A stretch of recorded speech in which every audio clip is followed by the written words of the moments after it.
Your phone has never betrayed you. Not really. It wakes you up, remembers birthdays you forgot, guides you through cities you've never been to, and stores moments you don't even remember taking. For most Americans, a phone isn't just a device. It's memory, navigation, connection, and identity combined. So when people across parts of Arizona began reporting something strange, it didn't feel like a technical issue. It felt personal. At first, it was easy to ignore. A dropped call here, a frozen map there, no signal in places where signal should absolutely exist. Arizona has deserts, sure, but it also has highways, towns, military bases, research facilities, and some of the most advanced infrastructure in the country. Signal dead zones weren't supposed to feel selective. Yet people noticed a pattern. Phones didn't just lose bars, they lost trust. Drivers crossing long stretches of desert reported GPS routes subtly shifting, nudging them miles off course before correcting themselves. Hikers described phones showing full signal, only to fail the moment an emergency call was attempted. Families camping outside urban areas opened their galleries to find photos corrupted, faces blurred, moments missing, metadata scrambled.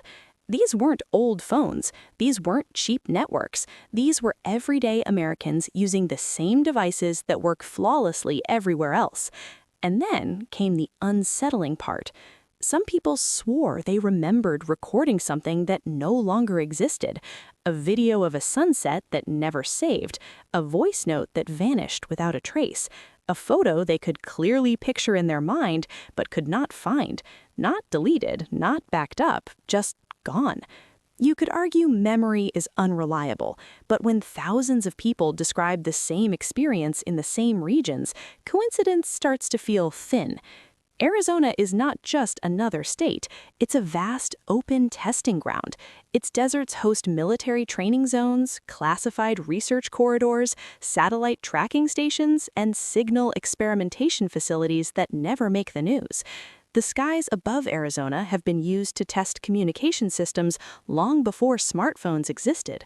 Radio interference, electromagnetic testing, and high-frequency transmissions have all passed silently over its land for decades.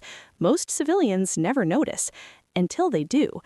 Telecommunications experts will tell you signal loss is normal in remote areas, and that's true. But what they struggle to explain is behavioral inconsistency. Phones showing full service but failing to transmit, data packets arriving partially corrupted, digital timestamps drifting by seconds or minutes without explanation. These aren't blackouts, they're distortions. In some parts of the state, pilots have reported navigation instruments briefly misaligning, not enough to cause danger, just enough to be noticeable. Amateur radio operators have documented unexplained interference bursts that don't match known civilian or commercial sources. And when asked, authorities usually respond with the same phrase, routine testing. Routine for whom? What makes this unsettling isn't the idea of technology failing. Technology fails all the time.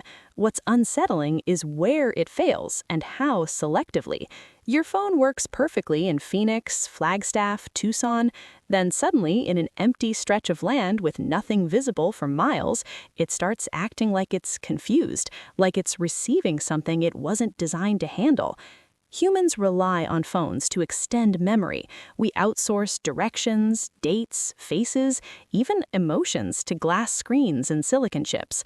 When that extension breaks down, it creates a psychological gap. You start questioning your own recollection. Did you save that? Did you imagine that? Was the signal ever really there? And that uncertainty is powerful. Some researchers suggest the issue may not be phones at all, but the environment. Certain geological formations can amplify electromagnetic interference.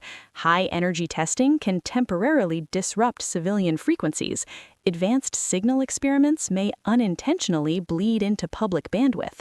None of this requires science fiction, just silence. And silence is exactly what surrounds these areas. No warning signs, no official explanations, just long roads, open sky, and devices that don't behave the way they should.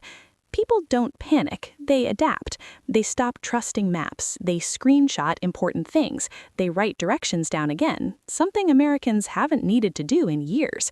But a question lingers beneath it all. If a place can disrupt communication, if it can interfere with signals that carry our voices, locations, and memories, what else might it affect that we haven't measured yet? Arizona doesn't erase phones, it doesn't erase people. It simply reminds us that our technology isn't as absolute as we believe, and that there are still places in the modern United States where the invisible rules the visible. The signal comes back, the phone works again, life moves on. But for those who've experienced it, one thought never fully disappears. What if the problem isn't your phone? What if it's the place? What makes Arizona different isn't just what happens there, it's how quietly it happens. There are no alarms, no emergency alerts, no headlines screaming danger.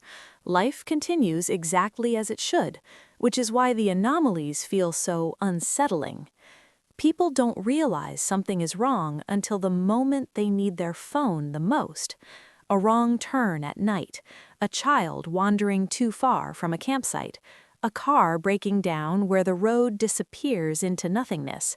That's when reliability stops being a luxury and becomes survival. In these moments, phones behave strangely calm. No dramatic shutdown, no warning message, just hesitation, a delay, a loading icon that spins longer than it should, calls that connect but carry no voice, texts that send but never arrive. It's as if the device is trying and failing to interpret the environment around it, as if the space itself is interfering, not aggressively but subtly, patiently. Some locals have learned to recognize the signs. They talk about soft zones where electronics feel slightly off, where compass apps drift, where digital clocks lose synchronization. Nothing that would trigger concern on its own, but enough to notice if you've lived there long enough.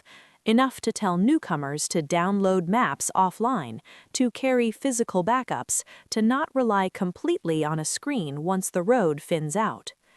What's rarely discussed is how deeply modern Americans trust invisible systems. Satellites orbit thousands of miles above Earth. Signals bounce through layers of atmosphere we never see. Our sense of direction, time, and even safety depends on frequencies we don't understand and infrastructure we never question. Arizona challenges that trust without announcing itself. It doesn't block signals completely, it bends them. There are theories, of course. Some point to ongoing military signal testing designed to simulate electronic warfare environments. Others suggest experimental satellite calibration zones, where civilian networks are unintentionally affected. A few researchers quietly study the desert's geology, noting how certain mineral deposits may interact with electromagnetic waves in ways still not fully modeled. None of these explanations are officially connected. None are officially denied either. And then there's the human side of it. People returning from these regions often describe a strange emotional residue, a mild disorientation, a sense that time passed differently than expected. Not dramatically, just enough to feel off. You check your phone and realize hours went by faster than they should have, or slower. Photos exist, but they don't match your memory exactly. The sky looks different in the image than you remember seeing it. The moment feels edited. Psychologists would say this is stress, heat, isolation, and they may be right, but stress doesn't explain corrupted files. Heat doesn't rewrite timestamps. Isolation doesn't cause phones from different brands and networks to fail in similar ways at the same locations. There's a pattern here. Not loud enough to scare people, but consistent enough to leave a mark. What's fascinating is how quickly people normalize it. A generation raised on constant connectivity adapts faster than expected when that connectivity becomes unreliable. They shrug it off, they joke about it, they say, must be the desert. But deep down, something shifts. The illusion of total coverage cracks. The idea that technology can always reach you, always protect you, always remember for you, that idea weakens. Arizona doesn't feel hostile, it feels indifferent. Vast land that existed long before networks, satellites, and digital memory. A reminder that modern systems operate on top of the world, not in control of it. When those systems falter, even briefly, the balance becomes visible. And maybe that's why the stories never go viral in the way you'd expect. There's no single incident, no disaster, no villain, just thousands of quiet moments where people realize their most trusted tool isn't fully in charge. Moments that don't fit into headlines but linger in personal memory. Because once you experience it, you start noticing how dependent you've become, how much of your life exists as data, how fragile that data really is, and how certain places, like parts of Arizona, expose that fragility without ever saying a word. The signal eventually returns. The phone fills with bars again, everything looks normal, but something has already changed. You don't trust the device the same way, and you don't trust the silence either, because if a place can interfere with your connection, if it can quietly distort your digital memory, then the question isn't why it happens in Arizona. The real question is how many other places are doing the same thing, and we just haven't noticed yet.